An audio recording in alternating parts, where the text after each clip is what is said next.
I oftentimes think of the mom who, comes to me and says, well, I wasn't able to breastfeed or I dried up. I'm like, what could we have done? I wish I could have been there for them and helped them so that they wouldn't have gotten to the point where it's the last straw and either they couldn't physically, mentally, functionally, whatever it may be. What could we have done for those children, that child and mother? I think there's a lack of care for mothers wanting to breastfeed. And then, for myself, I went to pediatrician after pediatrician saying, oh no, your daughter can stick out her tongue. She doesn't have a tongue tie.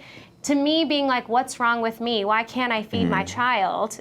Luckily, we stuck it out and she was gaining weight and we were able to get care that we needed. We needed more care than we got, but there's just a lack of support. Yeah.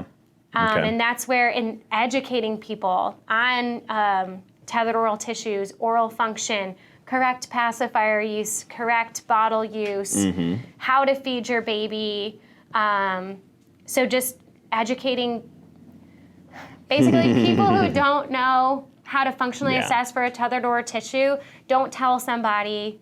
Yeah, they won't. They don't just know. They refer can't to somebody evaluate. That they can't do it. Yeah, and that's your plumber's where, not going to look at your TV and be like, "There's a problem with your TV." Correct. When they come over to fix your plumbing, Yeah. So the reality is, you've got to. It's sad because it's really about education, information. What we're trying to do here with this live broadcast, in this video, is to inform, educate, and empower mothers.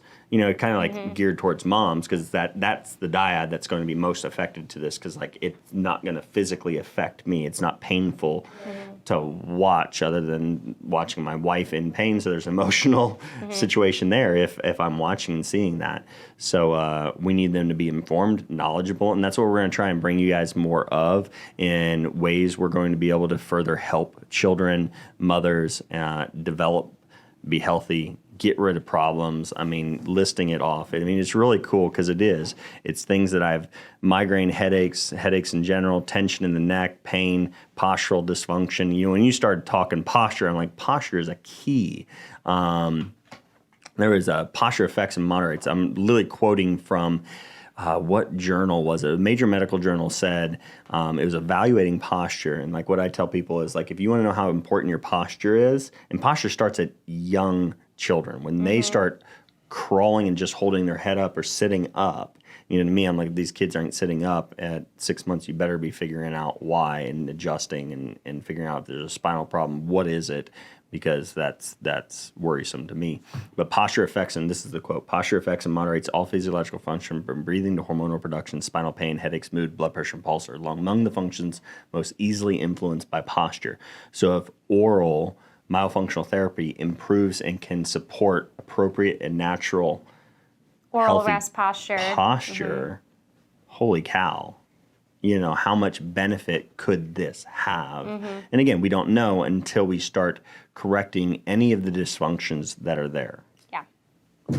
So I know that we're almost we're live literally before she's fully in the clinic doing the therapy. So if you're in need of assistance, you're in need of your child with breastfeeding, those types of things, everything we've gone over here today, if you need help, please do reach out to us. We're going to help as much as we possibly can, or with her care or my care, we will point you in the direction of the services that would be potentially needed to help you in the situations that you're in with your health. So, got any closing thoughts or comments or anything like that? Hate to put you on the spot further than just asking you questions.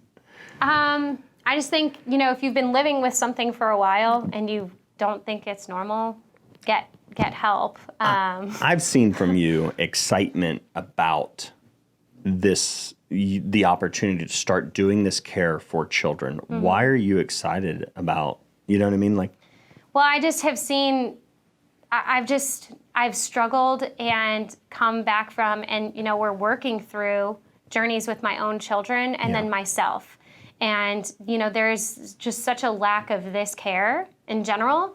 But it's specifically in our area. Yeah. There's no myofunctional therapist, people don't know about it. Yeah. So I'm just excited to be able to offer something that people like I said, can go from surviving to thriving. And using a collaborative approach in our community, it's just going to make everybody happier, healthier, yes, and better. And that's what I'm looking forward to. And that's what I'm excited about, because I wouldn't have asked you to say, hey, is this a potential appropriate partnership, an opportunity that we work together to help our community and help individuals. Just when you started into all the things, I'm like, that is, to me, I was like, I really feel like that is a missing link that I'm missing, that my clients, not even that I'm personally missing.